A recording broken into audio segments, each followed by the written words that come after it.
బైబిల్లో క్రొత్త నిబంధన గురించి ఎక్కడ వ్రాయబడింది? ఇర్మియా గ్రంథం 31వ అధ్యాయం 31, 32 వచనాల్లో, ఇదిగో నేను ఇశ్రాయేలు వారితోనూ యూదా వారితోనూ క్రొత్త నిబంధన చేయు దినములు వచ్చుచున్నవి, ఇదే యెహోవా వాక్కు. అది ఐగుప్తులో నుండి వారిని రప్పించుటకై నేను వారిని చెయ్యి పట్టుకునిన దినమున వారి పితరులతో నేను చేసిన నిబంధన వంటిది కాదు.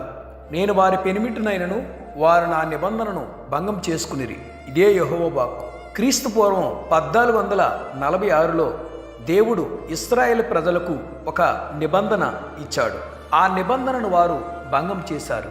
ఇప్పుడు దేవుడు క్రొత్త నిబంధన ఇస్తానని ముందుగానే చెప్పాడు.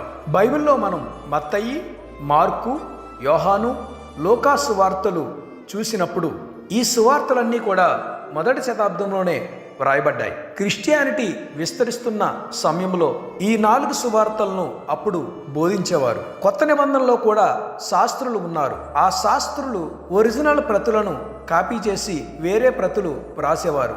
వాళ్ళు కాపీ చేసిన ప్రతులను వివిధ సంఘాలకు తీసుకుని వెళ్ళి బోధించేవారు. యేసుక్రీస్తు ప్రభువారు మరణ పునరుత్థానము జరిగిన తర్వాత మొదటిగా 12 సంవత్సరాల తర్వాత వ్రాయబడిన సువార్త మార్కు సువార్త, అటు తర్వాత మత్తయి సువార్త రాయబడింది, అటు తర్వాత లూకా సువార్త రాయబడింది, తర్వాత యోహాను సువార్త రాయబడింది. 2వ తిమోతి 4వ అధ్యాయం 11వ వచనంలో, లూకా మాత్రమే నా యొద్ద ఉన్నాడు, మార్కును వెంటబెట్టుకుని రమ్ము, అతడు పరిచారము నిమిత్తము నాకు ప్రయోజనకరమైన వాడు. తుకిక్కును ఎఫెసుకును పంపితిని.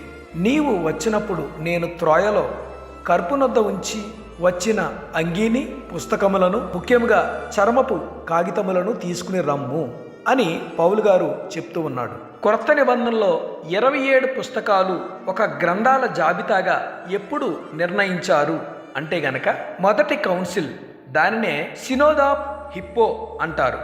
హిప్పో సభ, అది క్రీస్తు శకం 393లో జరిగింది. క్రైస్తవ చరిత్రలో కొత్త నిబంధనలోని 27 పుస్తకాలను ఒకే జాబితాగా ఆమోదించిన మొదటి అధికారిక సభ హిప్పో సభ.